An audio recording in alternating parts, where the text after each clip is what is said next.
Welcome to the Lamppost Listener. My name is Daniel. I'm Phil. And this is a podcast where we journey chapter by chapter through C.S. Lewis's The Chronicles of Narnia. This is chapter 4 of The Lion, the Witch, and the Wardrobe, Turkish Delight. Welcome back, Phil. Hey, good to be back. Yeah, this is only the fifth time we've had to do our intro here, so we are really excited to get started with this episode. But before we do that, I actually have a couple of addendums and corrections from the last episode. I have two things, but do you have any kind of corrections or addendums, Phil? I don't, but I'm glad you caught these. Yeah, I have one thing that was a mistake and one thing I just wanted to add that was a question that both of us had. The first thing is I mentioned in the last couple of episodes, I think I said, oh yeah, I think it took C.S. Lewis just a little bit of time to write these books. And I found out I was totally wrong. It took him 10 years to write The Lion, the Witch, and the Wardrobe. Wow. He started writing it in 1939, finished it in 49, and then the book was published in 1950, as we've already stated. So yeah, I was just totally off there. But just to clarify, he wasn't only working on the Chronicles of Narnia during that time, right? Or The Lion, the Witch, and the Wardrobe specifically. Just that one book took 10 years, right? No, I really hope not. No, he was working on other books at the as well at the time. I don't have in front of me the list of books that were published during that time, but he had quite a few books published during the 40s. So yeah, there was other stuff he was working on. And so the other one was about Lucy. The book was dedicated to Lucy, and there's a character named Lucy in the book itself. I was wondering if that was one of the three girls who stayed with Lewis in his house. So I found out, and the answer is no. The three young women who went to live with him were Margaret, Mary, and Catherine. What I also would love to know is if any of their personalities played a role in creating the characters of the Pevensies. I searched and couldn't find anything on that. But no, it's not. He didn't choose that name just because of one of the children who'd come to live with him. So, Phil, we should go ahead and get this episode started with your summary of Chapter 4. All right, here we go.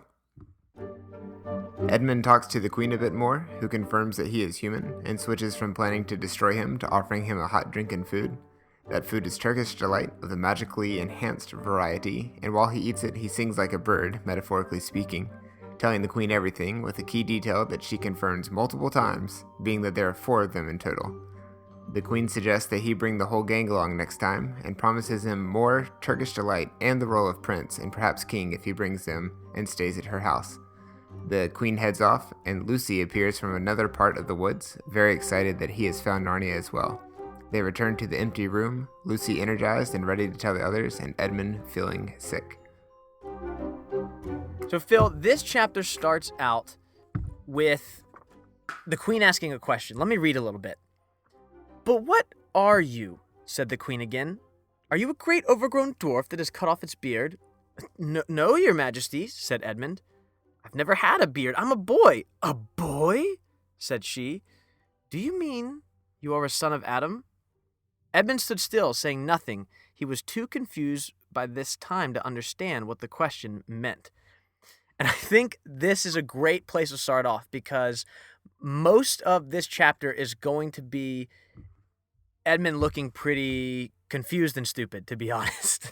I mean, what do you think?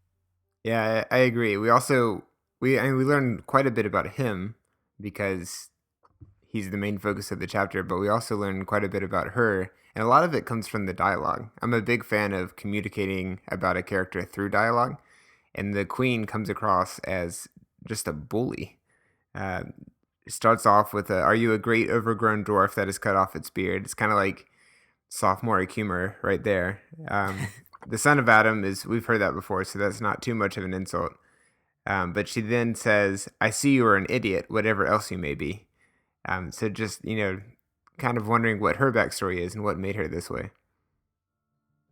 Yeah, it's interesting. I mean, we're going to see her behavior change on a dime in a moment. You alluded to that in your description.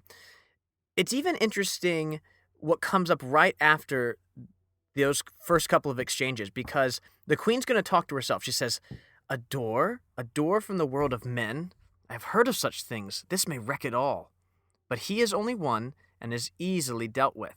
And she's speaking to herself, but she's totally talking out loud here. So I have some questions for you, Phil. Is Edmund, who at this point has not had any magical food or drink that is maybe hindering his judgment, this is just normal old Edmund. Is she saying this so quietly that he can't hear her, or is he just completely? I mean, she even calls him an idiot. So is he being idiotic here? Well, I do think he's being idiotic here, and she does point that out in her speech. But I think that she really has to project. He must be pretty far away from the sledge the sleigh or the sledge that they call it. I just imagine her kind of muttering to herself and him not quite being able to hear. Plus, you have what's pulling the sledge? Is it reindeer? Yeah, it's 2 reindeer. Yeah, so you have About two the reindeer size of Shetland ponies. That's right. I knew what size they were. I just didn't know what they were. It wasn't getting pulled by ponies. But I do remember I believe in the movie they were, a little bit closer together. But it seems like she might be far enough away that she can just mutter to herself. But he should totally pick up on the fact that she's a bad character.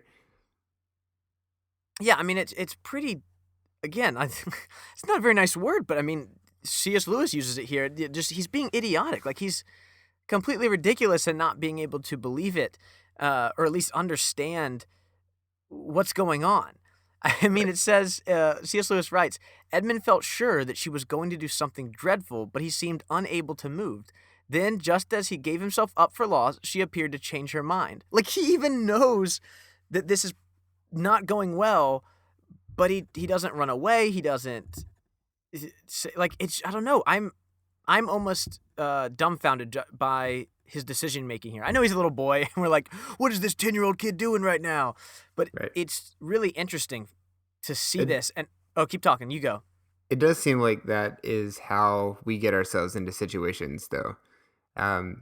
No one really decides, I'm going to get myself into this bad situation. It's kind of like they're not sure what to do, and then they make like a tiny step in the wrong direction. For example, he stays still. He could just leave. I think the biggest mistake comes right after when she goes, my poor child, how cold you look. Come and sit with me here, and I'll put my mantle around you, and we will talk. And he doesn't like it, but he dares not obey. That seems odd to me, but I also, if you're a kid, you're kind of in a position where you do what adults tell you, especially if they talk in a certain tone of voice. And it's not until you're older that you learn that you do have the ability to say no to people inviting you over, or people saying, hey, you should do this. You can think for yourself. I guess that's true because there is 2 different power dynamics at least going on here. And one is that he now knows that she is the Queen of Narnia. He's calling her Your Majesty, and he would be just, a servant or just, he's not royalty. And she's also an adult, and he is a child. So I guess there is a lot of reason why he might be acting so strangely. Some of his behavior here makes me more frustrated at him than even the actions that he had in the last couple of chapters with being so mean to Lucy. So what happens, Phil, after this exchange? The whole chapter's title is based off of this. Sure. So he does have some Turkish delight. Right before that, he gets a hot drink, and the way it's produced is pretty interesting. He watches, and it shines like. I'm trying to find the place. It says it shines like a diamond, I believe. Do you see that? Yeah, shining like a diamond. That's right. That's right. And I think that's a movie moment right there. Just kind of slow things down, watch it shimmer before it hits, and then a hot drink appears. Why do you think he asked for Turkish delight? He doesn't even think for a second. He's just like, Turkish delight, please. Boy, oh boy, I do not know because have you ever had Turkish delight, Phil? I think I finally had it 2 years ago, and I kind of understood a little bit why he might ask for it, and it's a dessert. It's pretty good, but so you like, because when I was a kid, I had no idea what it was. I've had it before and I don't like it. So I have a hard time being like, why is this little kid? It seems, this is just my opinion, but it seems like a dessert that children wouldn't necessarily like. I don't know. It's just not for me. I don't think you had the right Turkish delight. Maybe that's right. Maybe we should make some and eat it on the podcast. People would love that, right? Listening to us eat. Yeah, and then upload a reaction video on YouTube. That'll be... There we go. That's the thing to do. I don't know why he asked for Turkish delight here. I don't know if it's not like he just calls like, oh, I want like, chocolate or something, or, maybe this could have been Lewis's chance to get some advertisement in here. Like he's like, oh, I'd like a Hershey's bar trademark, please. Right. Well, I I have don't one know. thought on it. With the hot drink, she just makes the hot drink appear. And I think he's like, I can ask for anything. And Turkish Delight must be the thing that he likes the most, but doesn't have access to or doesn't get that often. And if someone said, like, if you could have anything right now, what would it be? I would probably pick something like pretty elaborate. Because, like, if you're able to do anything, then, like, yeah, let's go all out. Wait, what would you pick? If you could have any dessert right now, what would it be? Oh, any dessert. It would probably be something with very dark chocolate in it. I like the expensive chocolate bars that they have at the grocery store, like Trader Joe's type stuff. Oh yeah, those things are so good. But yeah, it's interesting just how this kind of unravels when he starts eating this Turkish delight. Because C.S. Lewis writes, while he was eating, the queen kept asking him questions. At first, Edmund tried to remember that it is rude to speak with one's mouth full. But soon he forgot about this and thought only of trying to shovel down as much Turkish delight as he could. And the more he ate, the more he wanted to eat. And he never asked himself why the queen should be so inquisitive. It's one of those interesting things where we're seeing Edmund be tempted without Lewis ever saying or using that vocabulary, right? Like he's really just fallen literally under a spell here. And again, C.S. Lewis only alludes to it, which is he's giving a lot of credit to his readers who are mostly children, right? That he doesn't necessarily say that Edmund's under a spell or anything. He just talks about like Edmund almost being foolish. And my question for you, Phil, is a little bit of both happening here? Because I think personally, when Lewis writes, he never asked himself why the queen should be so inquisitive. That sounds actually accusatory to me from Lewis, that Lewis is still saying this is Edmund's responsibility. Edmund should have known better. Right. What do you think? I mean, do you think that this is just a completely magical spell and that like all that's going to happen from here on with Edmund's decisions is just because he's eaten this magical Turkish delight, or is this like a character? Is this a moral failing on his part? Well, I think what's interesting is how it's contrasted with what comes right after. So it refers to Turkish delight, the sentence that follows the queen asking him questions. Um, it seems like she asks him what he wants, and then he says Turkish delight, and then she gives it to him, but she gives him several pounds of the best Turkish delight. So it kind of seems like this is maybe pointing out what sin can be like, where it's like you can like there's nothing wrong with a piece of Turkish delight, right? And maybe even two or three, but then eating several pounds of it, that's not good for you. He's also like completely occupied with that, and I think that's why he's not paying any attention. So I think the actual problem is that he's not paying attention due to the fact that he's having some need, and it's a funny need, a need for Turkish delight satisfied. He's interestingly enough not taking a very simple route, which is Edmund just being tempted to do something bad at first, right? Like Edmund is tempted at first by something that's not bad. And I know we keep talking about that, but I think it would have almost been the simpler thing to be like her just tempting him, hey, betray your brothers and sisters for me. So right here, just based on what you said, what would you say from what you know up through chapter 4 in a couple of pages? What does Edmund want, based on how you've seen him interact with his siblings included? This is a good question. I think what Edmund wants, from my reading of this at least, I think he wants power, and I think I don't know if this is what exactly he wants out of this, but he's heavily motivated by pride here. Um, we get the queen tempts him once he's gotten into the Turkish delight and he's let his guard down. She then tempts him with, hey, like you should bring your siblings here, and once you bring them here, I'll let you be prince, right? Like she needs this is what she says. She says, I want a nice boy whom I could bring up as a prince and who would be king of Narnia when I am gone.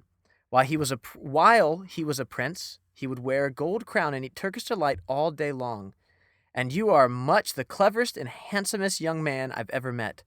I think I'd like to make you the prince some day when you bring the others to visit me." "Why not now?" said Edmund. His face had become very red, and his mouth and fingers were sticky. He did not look either clever or handsome, whatever the queen might say. And that's such a great line. But I think it shows us what is motivating Edmund, in my opinion, which I think are the one, his pride of wanting to be in charge, or at least just better than his brothers and sisters, and two, just simply wanting more Turkish delight, which is a silly thing, right? But I do think that is actually motivating him right now. I mean, what's your take on it? I really agree. And the key word that you said in that answer was better. He wants to be better. He's comparing himself to the other people. Everything that he's done, including making fun of Lucy so much, is based on the thesis, I'm better than you.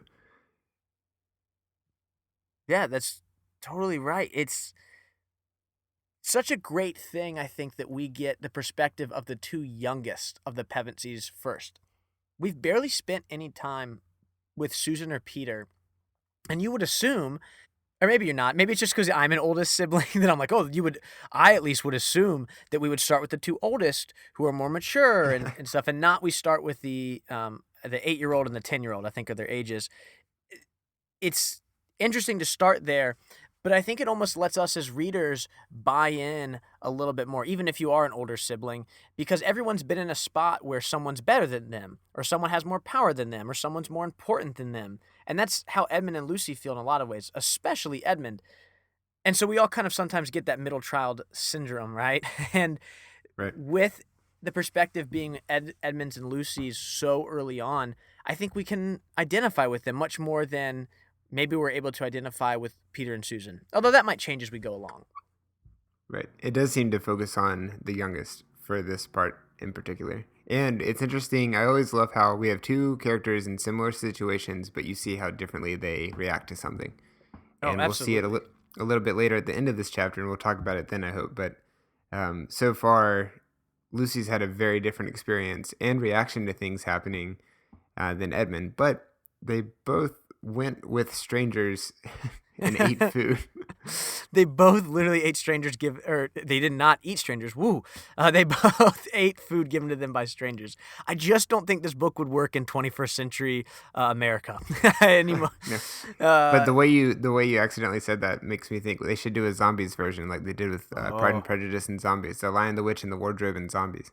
There you go. It would flow so well. One of the longest movies. If they put the Chronicles of Narnia before it too, you might have one of the longest titles ever. Perfect. One thing I want to go to next is after the Queen has started convincing Edmund to come back, she's trying to give him an idea of how to meet her once he gets back. And she's giving him directions, and she says this, "Do you see that lamp?" And she pointed with her wand, and Edmund turned and saw the same lamppost under which Lucy had met the fawn. "Straight on beyond that is the way to the world of men. And now look the other way." Here she pointed in the opposite direction. "And tell me if you can see two little hills rising above the trees." "I think I can," said Edmund. "Well, my house is between those two hills. So next time you come, you have only to find the lamppost and look for those two hills and walk through the wood till you reach my house." This brings up so many questions for me about the geography of Narnia. And Phil, I sent you a link earlier with two Narnian maps, and we're not going to talk to them a lot because what a great podcast that would be if it was just us looking at things. But I still have a hard time picturing the size of Narnia, right?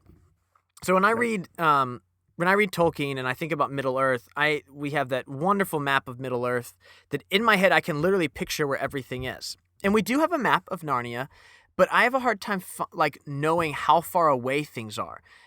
I mean, right now they can't be that far away, right? From the lamppost, it doesn't seem like. I mean, they're looking at it, and then she's able to then also see her house, or at least the hills from her house, and it's all within walking distance. I mean, is Narnia not that large? And as a child, I thought this was a huge land, like it would take you months to walk across Narnia. I mean, what's your experience with the geography of this world? Well, right now, based on the few things that we know, It does seem like the lamppost, the witch's castle, and Mr. Tumnus's house are all pretty close by. I am curious where Mr. Tumnus was when he had all those packages and he picked them up. Um, Oh, but yeah, just that's looking true. at the map now, it does seem like we're kind of in like the very top left part of the map, and then the rest of Narnia is completely to the east and down. I'm also curious, do you think Narnia is flat or is it, a globe? I'm assuming that C.S. Lewis knew that the Earth was round, so I'm curious if Galma on this map is like right next to the wardrobe. That is a great question, Phil, and I can't wait to answer it for you when we get to the end of the Voyage of the Dawn Treader. Which book is that? Um, that's the third book. Oh my gosh! All right, Again, see you in listeners, 2020. we have not read all of these books. We are two novices going through these books. So if you have, any thoughts yourselves, we'd love for you to send us an email. The map that Phil is talking about is a 2005 version of the map that came out when the movie, The Lion, the Witch, and the Wardrobe movie came out, and I think it was made by the production crew. So I don't know if it's like officially recognized by the C.S. Lewis estate or not, but it was done for the production of that movie. It's not just some, fan map. And I actually will link that down in the description below. So if you want to take a look at that map, you can. Because my biggest thing when I look at it is that the lamppost, Mr. Tumnus's house, and the wardrobe don't look. They can't be that far away, just in how the story's taking place right now. And the fact that they're standing near the lamppost and Edmund can see both the entry back through the wardrobe and the hills where the witch's castle lie. And even from there, it doesn't look like it's that far to Cair Paravel. Like, to me, this just seems as if they're maybe, just a few days walk from the coast, which makes Narnia feel much smaller than I imagined it as a child. Right. But if Well, you he go. does say he thinks he can see them. So I'm curious if it's like just out of sight and like you kind of have to squint to see it where it fades into the background, or is it two hills or is it two mountains? In this illustration, it looks like they're mountains, but the castle is also larger than the mountains, so it's obviously not drawn to scale. Yeah, absolutely. I think that's the biggest thing. I think we are maybe not to assume that these maps are drawn to scale, because if you also look at the map that Pauline Baines did, which I also, listeners, will link in the description, you get to see that, Narnia is just one small country in this huge land that these 7 books take place in. And obviously, we have not gone into anywhere. We haven't left anywhere except the Lantern Waste in Narnia so far. But I have a hard time figuring out the size of Narnia. And for people who are just listening, this is the kind of map that you would get at an amusement park where you're going to ride some roller coasters. Everything is it's not like a Google map where you can see everything and then zoom in and you're getting exact measurements. It's kind of like half 3D, half 2D. Yeah, it's not a Middle Earth map where it's showing you the, geography of everything, where you're getting the names of locations. This one you're getting names, but also like pictures and other kind of things. There's literally a place where it just says Father Christmas, which I assume is where the children meet Father Christmas, not where he lives. Although that could be the case. That's obviously the North Pole. Yeah. So we'll stop talking about the maps, because if you're not, looking along with this isn't the best podcasting. Let's return back to the story, Phil, where Edmund has now decided, okay, I think I can see these things. And I have one more question for you before we move on. All right. The Queen says straight on beyond that is the way to the world of men. So does everyone know the entrance to Narnia? Is that why Mr. Okay. Tumnus is hanging around the lamppost, because this is where humans would come through? I was going to ask you exactly the same question. How does she know that? It seems like if she knows that, wouldn't she try to go through herself? So is there some other kind of magic preventing her from doing that? Does she just kind of know, oh, that's where the people come from all the time? But it sounds like it doesn't happen that much because Mr. Tumnus is right nearby and he's never seen a daughter of Eve before. So I'm curious how she knows that and why she hasn't acted on it more.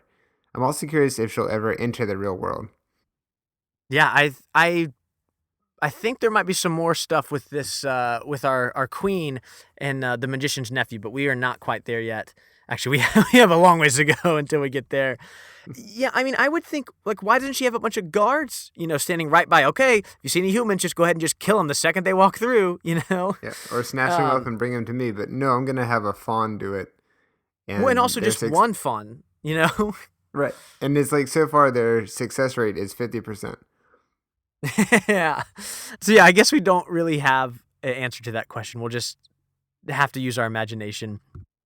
Sure. So one more question for you, toward the end here. What do you make of Lucy and Edmund's conversation right here at the end? So Lucy runs out. She's so excited to see Edmund in Narnia, and she talks to him about it. What do you make of his reaction to her?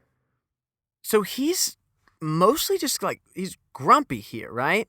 I mean, he even says you can't always believe what fawns say, trying to sound as if he knew far more about them than Lucy. Like, he just is, he comes across maybe to Lucy just as cynical, but I think there's something much darker happening there where he is, at this point, kind of joined. I think it even says in the next chapter that he's already like half on the witch's side. Or that might have been in this chapter. Yeah, that is in this chapter. I was looking for it. I just saw it. That's right. It says, but he was already more than half on the side of the witch. So, I mean, at this point, he knows that the Queen of Narnia is actually the White Witch.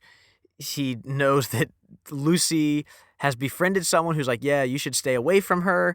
And he doesn't really seem to care, right? I mean, he's just kind of motivated at this point by his pride and that desire for more Turkish delight that he doesn't care.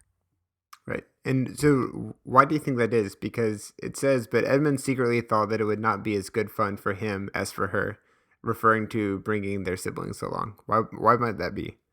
Again, I would say this is his pride. His little sister was right and he was wrong. And the idea of having to go to his older siblings and say, hey, guys, actually, Lucy was right. I was wrong. I think is just devastating to him that he would have to go and do that. So I'll just wrap up what's happening right here at the end. Lucy notices that Edmund's not feeling well as soon as they get back to the empty room. And he says he's all right, which is not true. And then Lucy is excited to go find the others. And that's where we leave off.